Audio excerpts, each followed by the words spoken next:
Parliament में आके काम करें, एहतजाज जरूर करें, चीजों को आग नहीं लगाते, लोगों की जानों का ज़िया नहीं होता, तो फिर कर ले तो कोई किसी को एतराज नहीं होगा।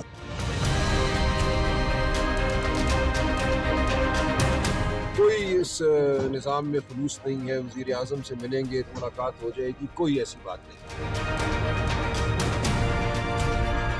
हुकूमत की तरफ से तो मुज़ाकरात की ऑप्शन जिस दिन वज़ीर आज़म शहबाज शरीफ साहब ने हलफ लिया था उस दिन भी उन्होंने बात की थी। सियासी मामलात भी एक मैकेनिज्म के तहत चलते हैं जो कि कानूनी भी होता है और आईनी भी होता है।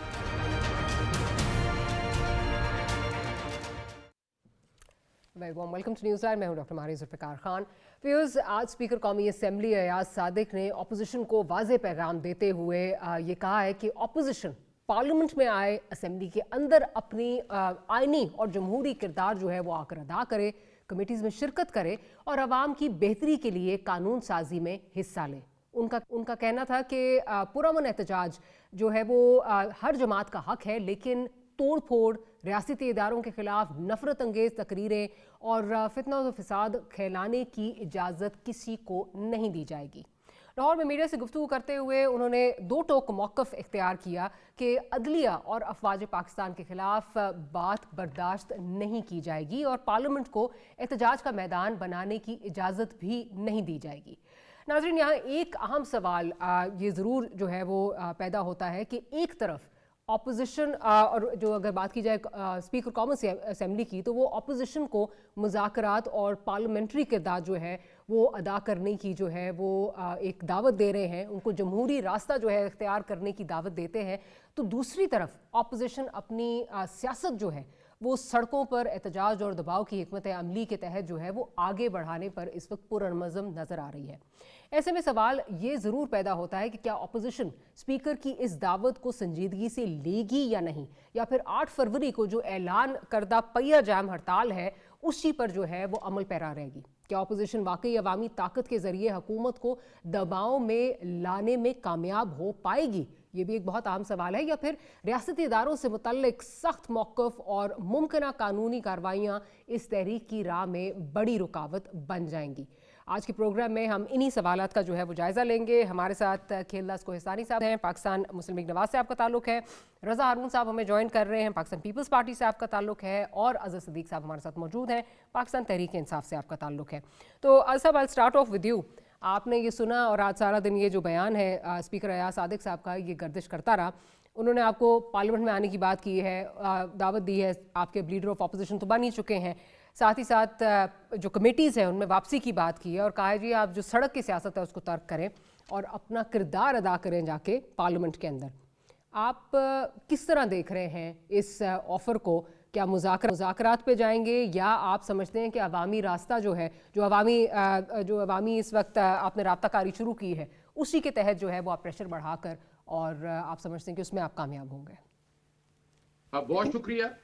आइनो कानून बन गए तमाशाए बाजार, अदल का नाम रह गया पख्त एक इश्तिहार। किताब आइन हाथ में, फैसले कहीं और, कानून बोलता है कम, ताकत बोले जोर।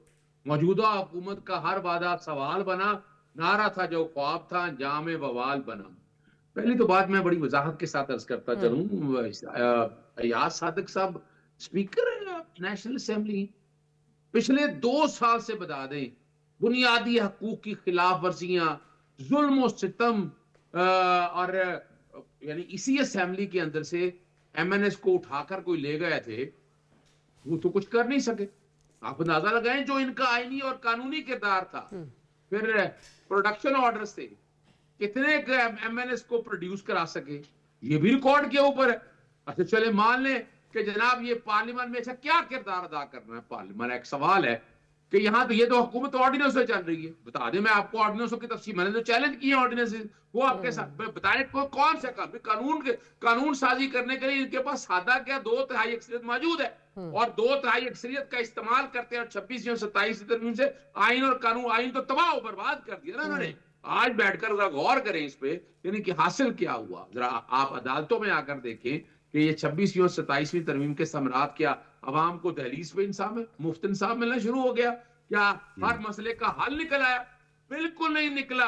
ये याद रखिएगा, और यहाँ मैं कभी हैरान होता हूँ इस हवाले से, यानी वो मिसाल करता हूँ, अभी आप अपोजिशन लीडर ले लें, आप जरा गौर करें, कितने अरसे से अपोजिशन लीडर की एक दरखास्त पड़ी हुई थी, अब पता नहीं रूल 39 और 39 से पढ़ा नहीं है, मुझे तो याद है जब राजा रियाज को उस वक्त अपोजिशन लीडर बनाया था, कितनी तादाद थी और फौरी बना दिया था, तादाद कितनी थी फौरी, और वो तो मैंने चैलेंज भी किया हुआ था, ये भी हमारे रिकॉर्ड के ऊपर अवेलेबल है चीजें, यानी बुनियादी तौर पर समझ आइएगा, ये ऐसा उन तुर जाना है, दिन रह गए ने थोड़े, पंजाबी मैंने इसलिए कहा है कि शहबाज शरीफ साहब का अपना वक्त एक पूरा हो चुका है। अच्छा। वो मैं तारीख की बात करूंगा, मैं जुबानी बात नहीं करता होता। ज़ियाउल हक के दौर से मुशर्रफ तक का दौर अगर आप लेके आए तो 18, 22, 24 महीने हुकूमतें चला करती थी, हुकूमतें गिरा दी जाया करती थी, ये हालात और वाकयात है। इन्होंने मिसाके जो ऐसा मिसाके जमहूरियत किया, तबाही और बर्बादी करने के बाद चले जो कुछ भी किया कर लिया उन्होंने। वजीर आजम अगर लें, नवाज शरीफ ले लें, यूसुफ के लानी ले लें, इमरान खान ले लें, 3.5-4 साल से चलने नहीं दिया गया। अब उनका एक वक्त पूरा हो चुका है और आपने देख लिया मुआशरत की हालत क्या है, वो आपके सामने है, लॉ एंड ऑर्डर की हालत क्या है, वो आपके सामने है, यानी हर एक चीज जो है ना सामने आ चुकी हुई है। अब वजह सिर्फ इतनी है कि अब हालात या अब अंदाजा हो गया है कि बड़ा मुश्किल काम है। अब हम एक बार बता दूं, खत्म करते हुए, देखिए पाकिस्तान तहरीके इंसाफ तो 8 तारीख को एहतजाज करेगी, भरपूर एहतजाज करेगी। उस एहतजाज का मुज़ाकरा से कोई ताल्लुक हमारा आईनी और कानूनी हक का है, यानी इलेक्शन 45-47 पहिया जाम हड़ताल, आपका पहिया जाम हड़ताल जो है वो तो आईनी और कानूनी हक नहीं है ना, अगर आप फोर्स करके जो है वो बंद करवाते हैं और आप जी नहीं ना मैं ये बता रहा चलूं, देखिए हमारा जो नुक्ता नजर बड़ा वाज़ेह है, डर और खौफ मैं वो नहीं बताना चाहता नजरबंदी की ऑर्डर कितने हैं, मैं वो नहीं बताना चाहता कि एहतजाज के लिए क्या रुके, क्या जुल्म और सितम हुआ। जहां तक मुज़ाकरात की बात है, शहबाज शरीफ ने कहा था उसी वक्त ही मिसाके तहरीके तहफ़्फ़ुज़ आईन पाकिस्तान ने बता दिया था, और क्या कह रहे हैं वो आपको 30 साल पहले लेके जा रहे हैं मिसाके जमहूरियत में जो 2006 के अंदर हुआ था। क्या है? साफ शफाफ इलेक्शन कमिश्नर गैर जानबदार, आईने पाकिस्तान के अंदर में बहाली, पॉलिटिकल इंजीनियरिंग खत्म होगी। आज अगर वो होते तो मुज़ाकरा शुरू ना कर लेते। सर चलिए मैं जरा खेलदा साहब की तरफ चलती हूँ, लेकिन बड़ी मुझे समझ नहीं आती पीटीआई का मौक़िफ़ जो है, अलीमा खान साहिबा जो है वो कह रही हैं ये जो कॉल है 8 वाली, ये पहिया जाम, ये ग्रैंड ऑपोजिशन अलायंस की जो है ये कॉल है, ये हमारी कॉल नहीं है। सुहेल आफरीदी साहब कोई बात करते हैं, आपके बेचारे बैरिस्टर गौहर साहब कोई और बात करते हैं, तो समझ नहीं आ रही कि किसका मौक़िफ़ किसका चल रहा है, but remains to be seen के आगे क्या होता है। खेलदा साहब की तरफ चलती हूँ। खेलदा साहब, आपने अज़र सिद्दीक साहब का जो उनका इस वक्त इस पे रिप्लाई था, जो स्पीकर साहब की ऑफर, उस पर तो आपने सुन ही लिया। So now I think it goes without saying कि जो मैंडेट दिया गया है स्पीकर साहब को नवाज शरीफ साहब की जानिब से एज़ फार एज़ जो ये मुज़ाकरात वाला अमल सारा है, उसमें तो लगता नहीं है कि ये लोग कोई भी जो है वो उसमें कुछ शिरकत करेंगे या कोई अपना किरदार उसमें अदा करेंगे। उन्होंने सड़कों का रास्ता ही जो है वो अपनाना है। बहुत शुक्रिया। पहले अजहर सिद्दीक साहब ने जो पेशन गोई की है, शायद अब वो पेशन गोइयाँ भी करते हैं कि ये वज़ीर आज़म का अपना जो आइनी मुद्दा है वो पूरा नहीं कर सकेंगे। मैं एक बात आपके तवज्जुह से इनको भी और पूरी दुनिया को बताना चाहता हूँ। वज़ीर आज़म शहबाज शरीफ साहब पाकिस्तान के पहले वज़ीर आज़म होंगे जो 5 साल पूरे करेंगे और पाकिस्तान की तारीख का ये पहला वज़ीर आज़म होगा। और जिस तरह पाकिस्तान को दिफाई, सिफारती, मुआशी तौर पे पाकिस्तान को आगे लेके गए उनकी क़यादत में, जो पाकिस्तान दुरुस्त समत में जा रहा है, मुआशी हवाले से भी, सिफारती हवाले से, दिफाई हवाले से, जो अस्करी क़यादत है CDA field marshal general Asim Munir साहब और उनकी मुश्तरका वज़ीर आज़म की कोशिशें हैं जो पाकिस्तान को तरक्की की तरफ, खुशहाली की तरफ लेके जा रही है। तो ये अज़हर सिद्दीक साहब हौसला रखें और ये 5 साल, 2 साल गुजर गए, 3 साल मजीद गुजरेंगे। जो बात आपने की स्पीकर सरदार अयाज सादिक साहब के हवाले से, देखें 5 माह अगर स्पीकर अपोजिशन लीडर स्पीकर ने नहीं मुकर्रर किया, उनकी वजूहत उन्होंने असेंबली के फ्लोर पे सारी तफसीलात के साथ बताई है कि वो अदालत में गए हुए थे सबका अपोजिशन लीडर और ये सबजुडिस मामला था। जैसे ही वो हल हुआ है उन्होंने आईनी जिम्मेवारी पूरी की है। हाँ, ये ज़रूर है जो बात आपने भी की, देखें इस हुकूमत के वज़ीर आज़म शहबाज शरीफ साहब जो भी इक़दामात करते हैं, जो बड़े फैसले करते हैं, उसमें वज़ीर आज़म नवाज शरीफ साहब जो उनके पार्टी के सरबराह भी हैं, कायद भी है, उनकी मुशावरत और उनकी जो राय है जो ज़ाहिर 3 दफ़ा के वो वज़ीर आज़म रहे, उनका तजुर्बा है, तो उनकी बिल्कुल जो है शफ़क़त और उनकी रहनुमाई उसमें होती है। और जो सियासी फ़ैसले हैं जो मुस्लिम लीग नून एज़ ए जमात हम डायलॉग पे यकीन रखते हैं। और इसमें मैं आपको ये भी बताऊं कि हमारे वज़ीर आज़म के मुशीर राना सनाउल्लाह साहब ने महमूद खान अचकज़ई साहब से भी मुलाकातें की और ये राय हमवार तभी हुई है। और ये आइनी मामला था जो आइन के मुताबिक स्पीकर साहब ने किया है। नवाज शरीफ साहब की जदोजहद आइन की पासदारी के लिए, हम आइन के जो है आइन के ताबे जो भी फैसले हैं आइन के मुताबिक होने चाहिए, यही हमारी जदोजहद रही है।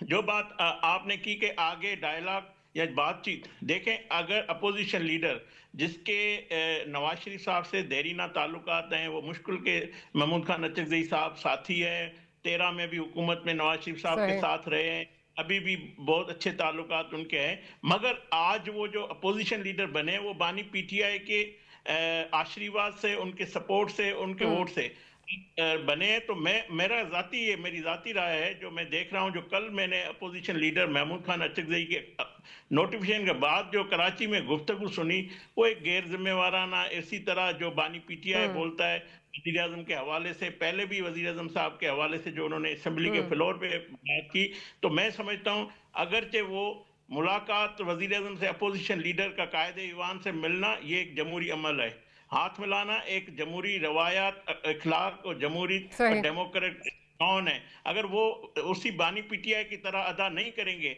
अगर शराइत रखेंगे कि पहले मुझे बानी पीटीआई से मुलाकात करवाइए फिर मैं वज़ीर आज़म से मिलूंगा, तो ज़रूर मैं समझता हूँ जो आज तक बातचीत में मुश्किलात है वो बानी पीटीआई, जो रुकावट है वो बानी पीटीआई। तो कल भी अगर वो उसी रवैये पे रहे जो लग रहा है, उसी डगर पे चलेंगे, तो ये बड़ा मुश्किल होगा कि अपोजिशन और हुकूमत कोई जो बातचीत के दरवाजे। अच्छा रज़ा हारून साहब, अभी जो जिस तरफ केल्दा साहब इशारा कर रहे हैं, जो शराइत रखी गई हैं, जो हाथ मिलाने की बातें मुलाकात से जो मशरूत की गई हैं, ऑब्वियसली हमें ये पता है कि कल से जब से कामरान मुर्तज़ा साहब ने वो एक बात की है, तब से बेचारे अचकज़ई साहब बड़े मेरा ख्याल है वो वरिड होंगे कि पता नहीं अब मेरे साथ क्या होने वाला है। और पीटीआई का जो सोशल मीडिया ब्रिगेड है वो तो किसी को बख्शता नहीं है, तो जाहिर है उन्हें कुछ उस तरफ से भी जो उनकी मजबूरियां होंगी, उनको इस तरह की जो है वो बातें और इसके किस्म के इकदाम लेने पड़ेंगे। लेकिन अगर ये इस तरह जो है वो मशरूत की जाएँ चीज़ें, तो इसमें लॉस किसका है? इसमें हुकूमत का लॉस है या इसमें पीटीआई का लॉस है? Because at the end of the day अगर देखा जाए तो ये तो बात ज़बान ज़द आम है कि अगर ये जो बात की जाती है कि जी इस हुकूमत का जो दवाम है वो इसी में है कि इमरान खान साहब के मामला जो है वो हल ना हो, तो हुकूमत के लिए तो कोई प्रॉब्लम नहीं है। इमरान खान साहब कैन स्टे इन जेल, कोई फ़र्क नहीं पड़ता। अजहर भाई ने एक शेर सुनाया था, मैं उनको एक शेर सुनाया था कि हक़े तनकीद तुम्हें है मगर इस शर्त के साथ जायजा लेते रहो अपने गिरेबानों का। इकबाल अदीम साहब का शेर है। देखें महमूद अचकज़ई साहब इस वक्त लीडर ऑफ द अपोजिशन हैं और लीडर ऑफ द हाउस हैं शहबाज शरीफ साहब। शहबाज शरीफ तो ज़ाहिर है बज़ाहिर जो है वो डायरेक्ट नुमाइंदे हैं नवाज शरीफ साहब के, और अब तो हमें कल ये पता चला कामरान मुर्तज़ा साहब से कि लीडर ऑफ द अपोजिशन भी जो है वो मरून मिन्नत है नवाज शरीफ साहब के।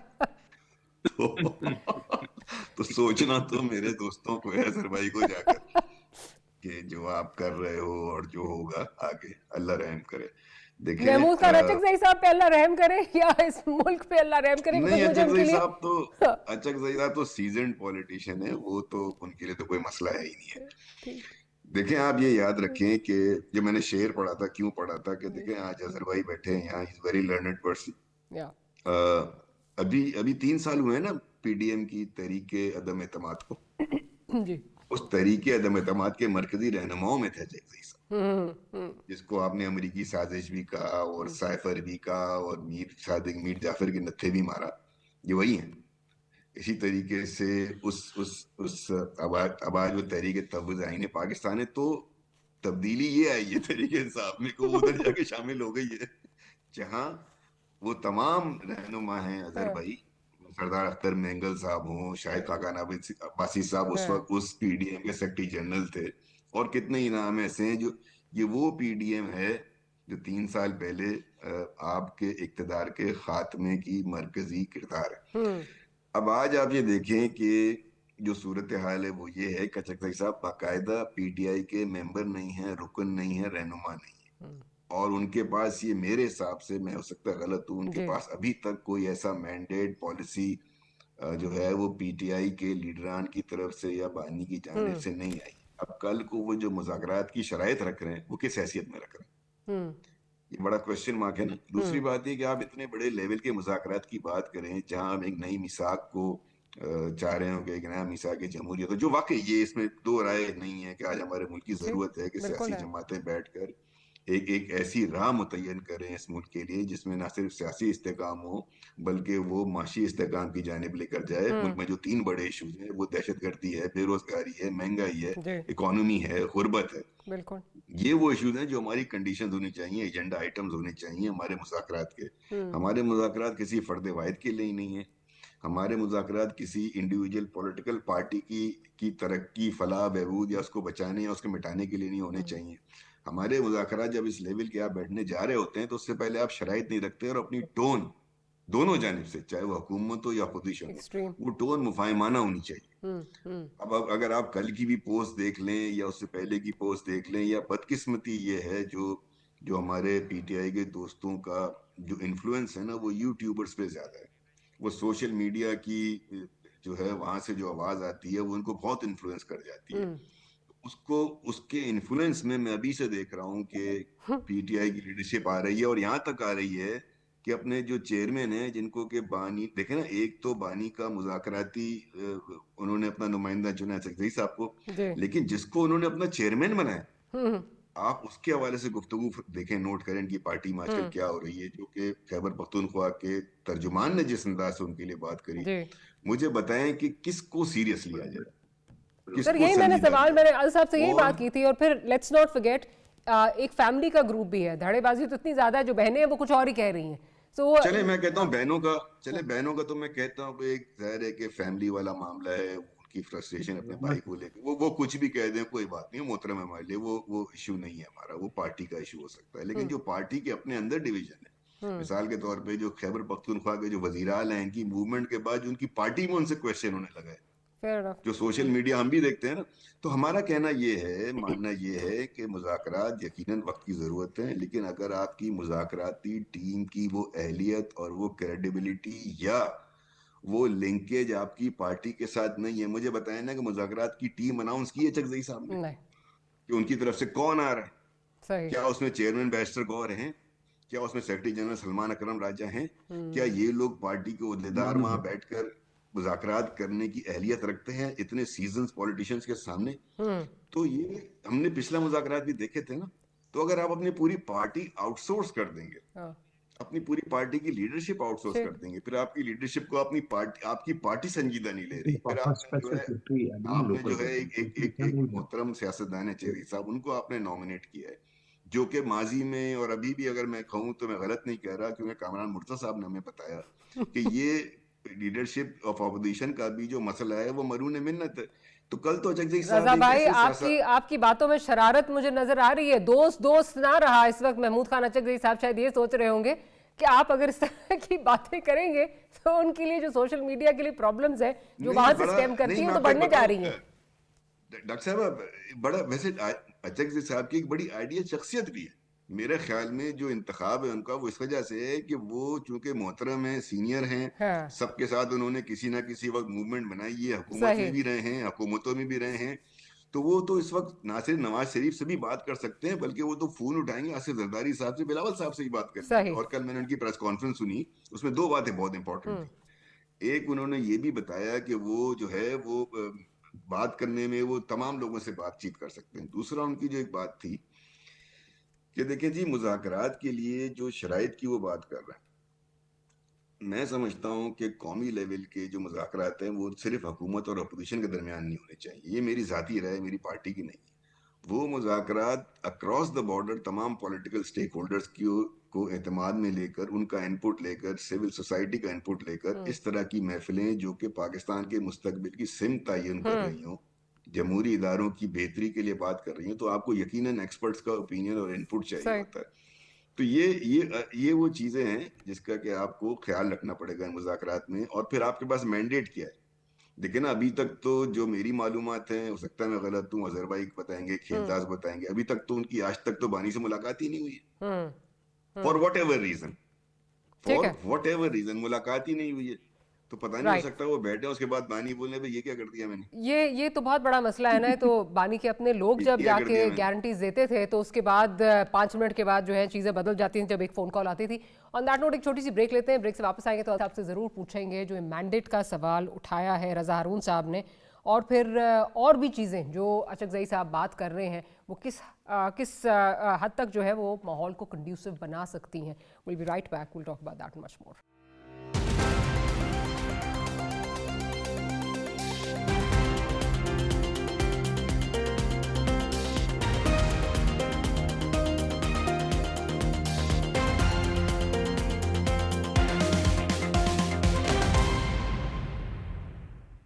Welcome back after the break. Aziz साहब, आपकी तरफ आती हूँ। जो रज़ा हारून साहब बात कर रहे थे मैंडेट के हवाले से, ठीक है, बानी चेयरमैन ने उनको मैंडेट दे दिया है, लेकिन जो कमेटी की अनाउंसमेंट है that is yet to be heard. कोई भी तक जो उस हवाले से कोई पेशरफ्त जो है सामने नहीं नज़र आ रही।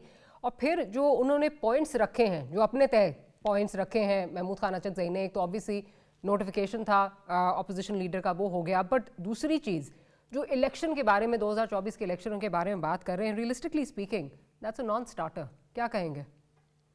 अच्छा, पहले तो मैं रजा भाई तो भाइयों की तरह से है, लेकिन 2-3 चीजें मैं आपके सामने रख लूं। पहली तो बात है कि बाकायदा इमरान खान साहब ने इस कॉन्टेक्स्ट के हवाले से जो उन्होंने अपना करना है, तहरीक तहफ़्फ़ुज़ आईन पाकिस्तान को ना कभी रोका है ना वो रोकेंगे। मैं आपको पहले बता दूं कि वो, और दूसरा जो है ना, तहरीक तहफ़्फ़ुज़ आईन पाकिस्तान में पाकिस्तान तहरीक इंसाफ के नुमाइंदे मौजूद हैं ऑलरेडी, या तो ना हो। और ये फैसला सारा जो है ना, अभी जब ये फैसला करेंगे वो डेफिनेटली इमरान खान साहब के पास जाएगा और फिर उस मामले को देखेंगे। लेकिन वजह सिर्फ इतनी सी है कि यानी हम खड़े कहाँ हैं। यानी आज अगर फर्ज करें, आज बातें हो रही हैं कि बहुत जरूरत है, यानी मिसाके मैशत की बातें कर रहे थे, तो मिसाके मैशत तो हवा निकल गई ना सारी उनकी। या तो किसी नजर आ रहा हो आपको किसी जगह, मुझे तो कहीं नजर नहीं आ रहा। हमने तो बात बड़ी सीरियस सी बात की, यानी देखें, अब डर और खौफ देखें, फिर गौर देखें इस बात पे, किस मुल्क में रह रहे हैं। रियासत यूगन्डा में रह रहे कि एक कैदी से, वजीर साहब का वजीर आजम से हम मिल नहीं सकते।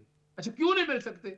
अच्छा, पहले बड़ा आके वो वजीर कानून और वजीर इतलात प्रेस कॉन्फ्रेंस की, बड़ा शोर डाला उन्होंने, और जब वो सेनेट में सवाल किया उन्होंने कहा ये मैंडेट ही नहीं है, वो पंजाब हुकूमत का। और अल्टीमेटली मैं तो बार बार तस्करा करता हूँ कि लायना किस कानून के तहत पाबंदी लगाई है आपने, लेकिन आप अंदाजा लगाइए, जमहूरी जमातें हैं ना, जमहूरी जमातें ना सारी जितनी बैठी हुई हैं। और याद रखिएगा, पीडीएम यानी जो लोग निकल के आए हैं वो पीडीएम के तरीकाकार से तो निकल के आए वहां पर। अगर पीडीएम ने जमहूरी काम किए होते तो आज शायद खाकान अब्बासी, मोहम्मद जुबैर, मिफ्ता इस्माइल और मुस्तफा नवाज खोखर और खास तौर पर महमूद अजगर ये क्यों खड़े होते हैं यहाँ पर? यानी ये बात सबूत है इस बात का कि जो पीडीएम ने किया, इस मुल्क की तबाही और बर्बादी की, और उसमें लेकिन आपकी गवर्नमेंट के खात्मे में तो साथ ही खड़े थे ना। आपकी गवर्नमेंट के खात्मे में तो तमाम लोग साथ खड़े थे। देखिए, फिर बताते चले ना, उनको तो ये तो अब चीजें सारी खुल के आप सामने आ चुकी है ना। ऑपरेशन रजीम चेंज था, और अभी वेनेजुएला के पास, अब ईरान के अंदर जो हालात देखे, अब ये सोचने में मजबूर हो गए हैं कि अमेरिका को कितना करीब रख रहे हैं। यानी अब आके सोच रहे हैं, और अब चले वो अलग बात है। लेकिन ये मैं नहीं कहता, मौलाना फजलुर रहमान ने खुद बताया कि जनरल बाजवा साहब ने क्या कुछ कहा, ये मुझे कहने की जरूरत नहीं है। ख्वाजा आसफ क्या कुछ बता चुके हैं। यानी हमें, सर, मुझे समझ नहीं आती, कभी अमेरिका ने आपकी रिजीम चेंज की, कभी फिर आप अमेरिका की तरफ नजरें टिका के बैठे थे, डोनाल्ड ट्रंप आएंगे तो इमरान खान साहब जेल से निकल आएंगे, फिर कभी जो है वो किसी और मुल्क का नाम भी आ गया। देखिए मैं बताता चलूं, लफ्जों में इंसानियत, अमल में मफाद, यही आलमी सियासत का असल तादाद। हमने ये कभी नहीं कहा कि हम इंसानी हकूक और ह्यूमन राइट्स वायलेशन के हवाले से बात करते रहते हैं कि अगर आएगा तो ह्यूमन राइट्स वायलेशन के हवाले, वो तो उसने क्या देखना है, वो तो सर पहले वैसे आप ये तो डिसाइड कर लें कि अमेरिका ने किया है या किसी और मुल्क में जहां नंगे पांव गए थे वहां हुआ था, ये तो पहले डिसाइड कर लें। कभी कोई कुछ आता है, कभी कोई कुछ कहता है। देखिए क्वेश्चन ये नहीं है, क्वेश्चन बड़ा वाज़ेह है। मैंने जो कि आर्टिकल 63 का बहस किया, जुल्फकार अली भुट्टो साहब का अगर दौर याद हो ना, आने से पहले उन्होंने 3 वजीर आजम थे, आया चंद्रिकर, नून और 3 वजीर आजम यकबादी के गिरा दिए गए थे। जुल्फकार अली भुट्टो ने तय किया था कि तहरीक अदम एतमाद से बंदे नहीं गिराने, यानी अब तो कोई डाउट रह नहीं गया ना, हमें कहने की जरूरत नहीं है। सवाल ये है कि इस मुल्क को इस भंवर से निकालना क्या मिला क्या आपको? आज मुल्क आप उठाकर देखें 30 साल पहले ले गए वहां, आज मुल्क का जनाजा निकाल दिया आपने। क्या तरक्की, यानी बातें बड़ी करते रहे कि तरक्की की है, जरा समझना सही तरक्की किया है। माशी तरक्की के नारे हैं फजा में गूंजे, जमीन पर मगर हर कदम पे सवाल ही सवाल है। हवा में है तरक्की, नक्शे में सिमत कम गई, चिराग हाथ में है फिर भी राह कम गई। यानी खुदारा, यानी यहाँ बैठकर आपको अभी भी सीरियस नहीं हो सके। हम सिर्फ इतना बता दें कि मुल्क में जमहूरी रवायात कितनी कायम कर चुके हैं। अभी 28 की तरमीम की शोर उठना शुरू हो गया है कि जनाब वो उम्र जो है 18 साल से उठा के 24 साल पे ले जाए। यानी गौर करें कि इस जमहूरी हुकूमत पे आप क्या करना चाहते? पूरी दुनिया कह रही है कि हम 16 साल पे लेके जाना चाहते हैं वोटर को। अच्छा, वो एमएनए के हवाले से अगर बात होती है तो एमएनए तो ठीक है, 25 साल आपकी, वो तो क्वालिफिकेशन है। वोटर के लिए क्वालिफिकेशन मैं पहली दफा सुन रहा हूं। उम्र की तो समझ में आती है कि आप बालग हो गए हैं, उसके अलावा उस उम्र को बढ़ा देना, यानी आप क्या बलोगत को बढ़ाना चाहते हैं? फिर ये सारी बातें बैठकर अगर आप गौर करें कि आपने हासिल क्या किया है। 3.5 साल में बता दें को करप्शन का बड़ा केस इल्जाम लगता रहा इमरान खान के ऊपर। अच्छा, 3.5 साल लेकिन मुझे सिद्दीक साहब ये बताइए, ये बातें बिल्कुल आपकी अपनी जगह, बट हैविंग सेड दैट, इन चीज़ों से ना तो बानी चेयरमैन बाहर आएंगे, ना ही मुल्क के मसले जो हैं वो हल होंगे। ठीक है, अभी अगेन आपने भी बात की कि जी तहरीक तहफ़्फ़ुज़ आईन पाकिस्तान में पाकिस्तान तहरीक इंसाफ भी शामिल है, वो ग्रैंड डायलॉग में भी शामिल है, बट वहाँ से भी जब कोई बात आती है, एलामिया आता है कि जी 3 बड़े बैठ जाएं, for the sake of argument 3 बड़े बैठ जाएं और मामला हल करें, और असीराने कोट लखपत से भी हम पूछेंगे कि कौन है लोग, तो उनकी तरफ से नेगोशिएटिंग कमेटी में या किन लोगों को नॉमिनेट किया जाए, तो आपकी जो पार्टी है उसको रद्द कर देती है। तो नहीं समझ आती। बट हैविंग सेड दैट, मैं आपसे ये पूछ रही थी कि जो ये भी बात हो रही है कि जी हमारा जो मैंडेट है उस पर बात की जाए, मैंडेट वापस किया जाए या फ्रेश इलेक्शंस किए जाएं, जो कि एक डिमांड जो है वो आ रही थी अचकज़ई साहब की जानिब से, आपको नहीं लगता ये एक नॉन स्टार्टर है और ये नहीं होने वाला? आज तक कौन सा इलेक्शन ऑपोजिशन रोती है हर अदवार में? देखिए, अगर माजी में अगर आप चले जाएं, अगर आपको याद हो, पहले तो वहां बता दें, पहली तो बात है कि अगर वो जो बात कर रहे हैं ना, वो जो आके ग्रैंड डायलॉग के हवाले से, उनका पाकिस्तान तहरीक इंसाफ से कोई ताल्लुक नहीं है। वो जो जाने वो अपने तौर पर कोशिश करते रहे। पाकिस्तान लेकिन वो जो लोग जो आप जिस तहरीक तहफ़्फ़ुज़ आईन पाकिस्तान, वो तो ये तो मुश्तरका अलामिया सबका है ना सर, सबका मुश्तरका है। ना ग्रैंड डायलॉग जो था उसमें वो मिसाल के तौर पर मोहम्मद इस्माइल थे, वो मौलवी साहब थे या फवाद थे, उनका ताल्लुक इससे कोई नहीं है। यानी वो तो देखे ग्रैंड पाकिस्तान तहरीक इंसाफ उसको तस्लीम नहीं करती है, वो जो कि अपने कोशिश कर रहे हैं, उनका कोई ताल्लुक नहीं है। तहफ़्फ़ुज़ आईन पाकिस्तान के लोग तो उसमें शामिल थे ना, तहरीक तहफ़्फ़ुज़ आईन पाकिस्तान, तो मतलब एक बड़ी गुड़मुड़ सी खिचड़ी सी बन चुकी है। फिर मैं बता रहा, चलो देखिए, अगर इतना ही शौक था तो ये सारा कुछ तहरीक तहफ़्फ़ुज़ आईन पाकिस्तान के प्लेटफॉर्म से हो जाता तो क्या अर्ज था? ये ग्रैंड डायलॉग अगर करने की बातें थी तो तहरीके जब तहरीक तहफ़्फ़ुज़ आईन लेट्स मूव फॉरवर्ड। मुझे ये बताइए कि जो ये बात आपकी तरफ से डिमांड्स आ रही हैं, ठीक है, जब तक आप नेगोशिएशंस में जाते नहीं, आप एब्सोल्यूट पोजीशंस जो है वो रखते हैं ताकि आप मैक्सिमम जो है वो एग्जर्ट कर सकें। अब वो लीडर ऑफ ऑपोजिशन बन गए हैं, आपको लगता है कि इस चीज पे वो जो है वो कायम रह सकेंगे? बिकॉज ये एक नॉन स्टार्टर है नेगोशिएशंस इलेक्शंस के हवाले से। नहीं, मैं एक बात मैं आपसे पहली तो बात है कि पार्लियामान में आज तक हमने कोई नेगोशिएशन कामयाब, तारीखी में बात बता रहा हूँ, अच्छा, तारीखी बात है। पार्लियामान में क्या होती है ये नेगोशिएशन? पार्लियामान में तो आप पार्लियामान के अंदर बैठ के, और आपका मैंडेट भी इतना नहीं होता कि आप बैठ के चीजों को उस तरह से लेकर चलें। तो ये हमेशा सड़क का आपने रुख किया, सड़क का रुख करते हैं। सड़क का रुख तो उस वक्त भी आप हुकूमत नहीं गिरा सके जब एस्टैब्लिशमेंट आपको सपोर्ट कर रही थी 2014 में 126 दिन के धरने के साथ। पूरी दुनिया में सड़क के बगैर इनकलाब कोई आया? कोई बता दे आप, सड़क के बगैर। सर इस मुल्क में अगर आप रियलिस्टिकली बात करें, क्या आपको लगता है कि आप जब सड़क पे उस वक्त मौजूद थे, 126 दिन का आपने धरना दिया, एस्टैब्लिशमेंट आपके साथ थी, कोई ढकी छुपी बात नहीं, उस वक्त नहीं आप गिरा सके, so how will you achieve this now? नहीं, सवाल नहीं है। अगर वहां चले जाएं, उस वक्त भी इलेक्शन खुला था कि नहीं खुला था? इलेक्शन खुला था, आपको याद होना, जस्टिस नासिर सर इलेक्शन खुला था, आप हुकूमत गिराने आए थे सर वो याद करें, कफन पहन के कब्रें खुद गई थी, आप और आपके सियासी कजन। मेरा ख्याल से याद है, मेरा ख्याल है या तो हमारी याददाश्त कमजोर है। नवाज शरीफ ने जब भी अपोजिशन में आया हमेशा हुकूमत गिराने की बात की है। काले कोट पहन के जाते रहे। सर आप भी गिराने आए थे ना, आपने कहा था कि नवाज शरीफ जब वापस तब आएंगे जब नवाज शरीफ जो है उसको हटा देंगे, हुकूमत PMLN की खत्म हो जाएगी।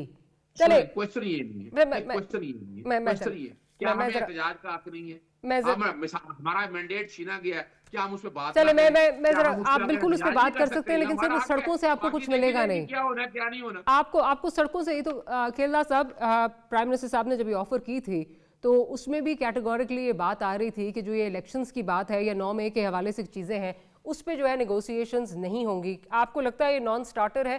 बिकॉज एक तो ये रियलिस्टिकली स्पीकिंग भी इस मुल्क में कभी नहीं हुआ, ऑपोजिशन हमेशा रोती है इलेक्शन के बाद, उसको रीविजिट या उसको दोबारा इलेक्शन को जो है ना वो प्रोसेस को कभी नहीं कराया गया, रीविजिट उसको इस तरह कभी नहीं किया गया। हाँ कमेटी बन गई वो एक और चीज़ है, बट रीविजिट नहीं किया गया। ये ज़रूर हो सकता है कि आने वाले इलेक्शन जो हैं उन पे बात हो और वो साफ शफाफ हो, जो कि हर दफ़ा हम सोचते हैं साफ शफाफ हो, कोई इस पर उंगली ना उठा सके, उसके लिए एक तरीकाकार का जो है वो तयन हो सकता है।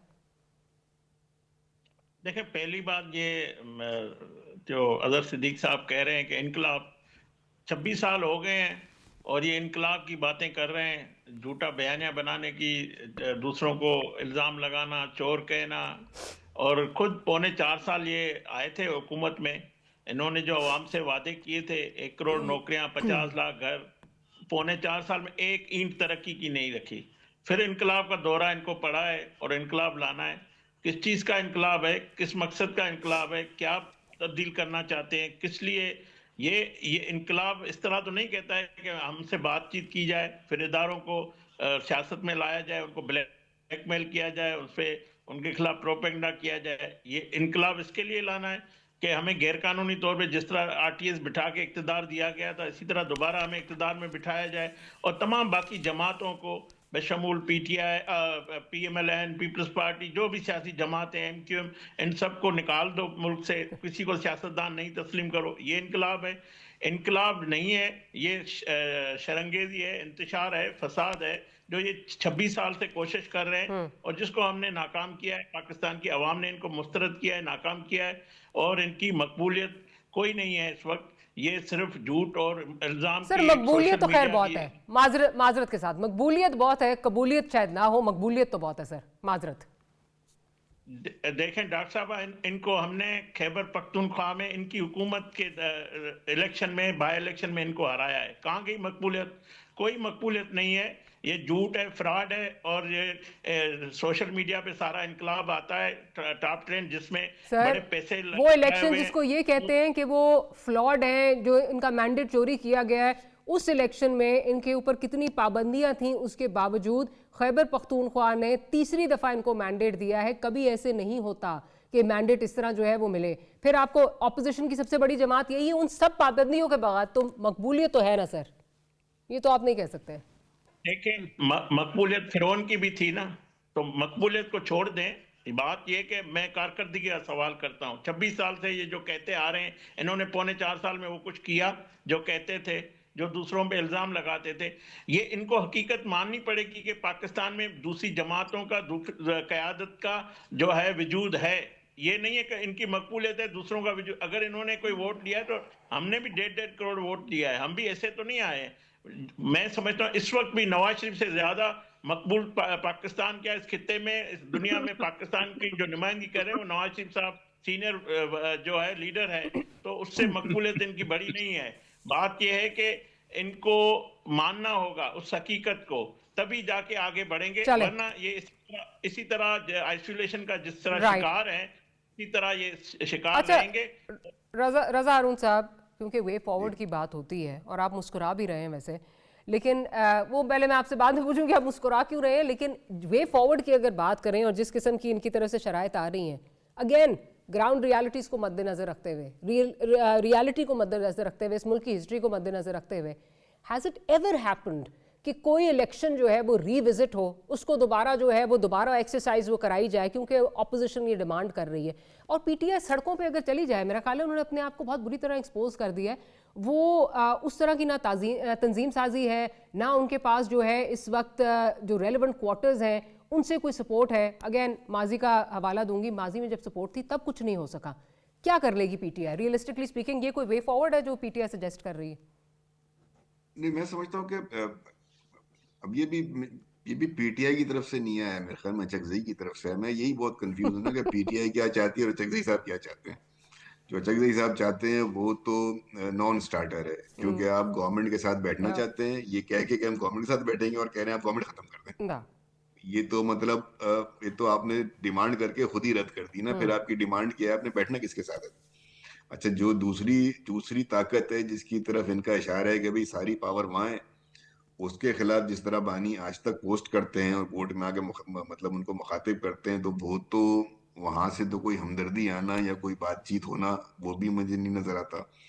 तो बेहतर तरीका और एहसन तरीका ये होगा कि आप इस बात को समझें कि इस वक्त आप स्ट्रीट पावर जो आप करना चाह रहे हैं 8 फरवरी को, वो तो जो 8 फरवरी को होगी वो देखेंगे। वो भी मेरे ख्याल में अजहर भाई ने भी बताया कि 8 फरवरी कॉल पीटीआई की कॉल नहीं है, वो तहरीक तहफ़्फ़ुज़ पाकिस्तान की कॉल है। तो यहाँ भी एक कंफ्यूजन रहेगा इनके सपोर्टर वोटर्स के अंदर। लेकिन अगर आप इससे पहले चली जाएं और तमाम red line, dead line, final call, कफन पोश और इस्लामाबाद में चढ़ाई, ये तमाम जो थी स्ट्रीट जो मूवमेंट्स थी वो कामयाब नहीं हो सकी, बल्कि बाज मूवमेंट को शुरू करके इन्हें खत्म करना मुश्किल हो गया और उनको वहां छोड़ छोड़ के जाना पड़ा। तो वो तो पॉइंट ऑफ स्ट्रेंथ से ये वाली बातें की जाती हैं जब आप ग्राउंड पे कोई ऐसी चीज क्रिएट कर चुके हो, कोई इवेंट ऐसा क्रिएट हो चुका हो कि फिर आप वो मजबूर कर रहे हैं उस इवेंट की बुनियाद पर कि ये देखें मुल्क में ये हो गया है। बड़े लोग बांग्लादेश की मिसाल देते हैं, लेकिन बांग्लादेश की मिसाल यहाँ फिट नहीं होती ना। बांग्लादेश में जो मूवमेंट हुई थी वो कोई ऑर्गेनाइज पॉलिटिकल पार्टीज की मूवमेंट नहीं थी, वो एक खुदरो तरीके से ऑर्गेनिक यूथ के अंदर एक मूवमेंट हुई थी और ऑर्गेनिकली उसको कोई पॉलिटिकल पार्टी वो वाली मूवमेंट ऑर्गेनाइज करके नहीं कर सकती। हम पॉलिटिक्स कर रहे हैं 40-45 सालों से। हमें पता है कि किसी पॉलिटिकल पार्टी का ये बस की बात ही नहीं है कि इस तरह की मूवमेंट कर सके।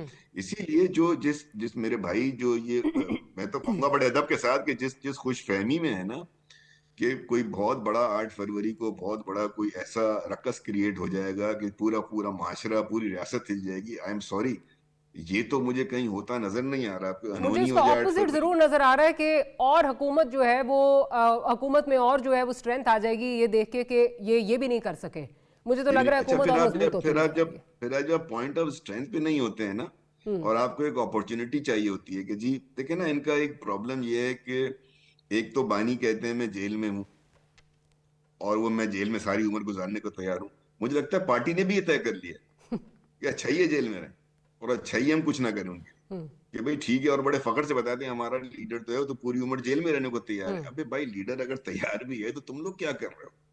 तुम्हारी क्या एक्टिविटीज है? तुम्हें कोई रास्ता नजर आता है और उसके अंदर कोई अपोजिशन अगर कोई मुज़ाकरात की टेबल पर बैठती है तो उससे पहले अगर वो कोई शराइत रखेगी तो वो तो फिर एक बात ही मैं समझता हूँ ये इस तरह के मुज़ाकरात जो नेशनल लेवल में, तो समझता हूँ कि कौमी इश्यूज के ऊपर इसमें बात होनी चाहिए, डायलॉग साजी होनी चाहिए, चाहे वो आइन के हवाले से हो, वो हमारे जो सोशल सब्जेक्ट्स हैं उसके हवाले से हो, मुल्क की तरक्की इस्तेकाम के हवाले से हो, दहशतगर्दी हो, गुर्बत हो, महंगाई हो। देखे ना, ये है ना पब्लिक का इशू। पब्लिक का इशू ये थोड़ी है कोई वो किसी को कितना भी मकबूल समझते हो, चाहते हो कि भाई इतने बड़े लेवल पे बात हो रही है और पब्लिक उसका सब्जेक्ट ही नहीं है, पब्लिक उसका टॉपिक ही नहीं है। नहीं, वो तो पीटीआई की लीडरशिप कहती है। शफी जान साहब, मैं बहुत दफा कोट करती हूँ, तो कह चुके हैं कि अवाम और गवर्नेंस हमारा सेकंड, थर्ड, फोर्थ है पॉइंट। हम तो फर्स्ट एंड फॉरमोस्ट हमारा जो एजेंडा पॉइंट है वो इमरान खान साहब की बानी चेयरमैन की रिहाई है। ये देखे ना, ये मैं समझता हूँ कि ये सिवाय एक जज्बाती किस्म का बयान अपने वोटर्स के लिए, अपनी पार्टी को सेटिस्फाई करने के लिए, ये कोई मैच्योर बयान नहीं है। स्पेशली एक गवर्नमेंट की तरफ से आना। गवर्नमेंट की तो बुनियादी देखे ना, सारा इलेक्शन लड़ता है आदमी इस काम के लिए कि मैं मुंतखब होकर आवाम की खिदमत करूंगा, और इलेक्शन लड़ने का और कोई वजह थोड़ी होती है। कोई सिद्दीक भाई बैठे हुए पूछ रहे डेमोक्रेसी का मतलब क्या है इलेक्शन में जाने का, कि मैं पावर में आना क्यों चाहता हूँ, तो मैं अपने जाती मसले करने के लिए नहीं, आवाम की खिदमत के लिए। तो ये वाली तो इमेच्योरिटी वाली बयान मैं जरा सिद्दीक साहब से नहीं है पॉइंट ले। तो मेरा मानना ये है कि नंबर एक तो पहले ये तय हो, मैं repeat for the sake of repetition करूंगा कि क्या अचकजई साहब के पास वो मैंडेट है कि वो टेबल पर बैठे तो वो पीटीआई की जो बात करें तो वापस उनको जाके पूछना ना पड़े, उनको बताना ना पड़े, उनको स्पेशली जब कामरान मुर्तजा साहब ने ये अनाउंसमेंट कल कर दी है तो वो तो खत्म हो गया ना। मैंने आपको बताया कि लीडर ऑफ द ऑपोजिशन भी मरून मिन्नत है नवाज शरीफ। सर, मुझे तो आपस की बात है, मुझे महमूद खान अचकजई आने वाले दिनों में जो है ना वो लीडर ऑफ ऑपोजिशन नजर नहीं आ रहे। आई वुड रिक्वेस्ट अचकजई साहब थ्रू योर चैनल कि अब वो एक कॉल आसिफ अली जरदारी साहब को भी करें। चले सर, ताकि बिल्कुल ही उस ताबूत में जो है वो फाइनल कील, जिसको final nail in the coffin जो आप चाहते हैं वो ठुक जाए। अच्छा अजीज सिद्दीक साहब, आपको जिस तरह अभी हम बात कर रहे हैं, जो ये कॉल है, अलीमा साहिबा तो कैटेगोरिकली कह चुकी हैं इमरान खान साहब की कॉल नहीं है।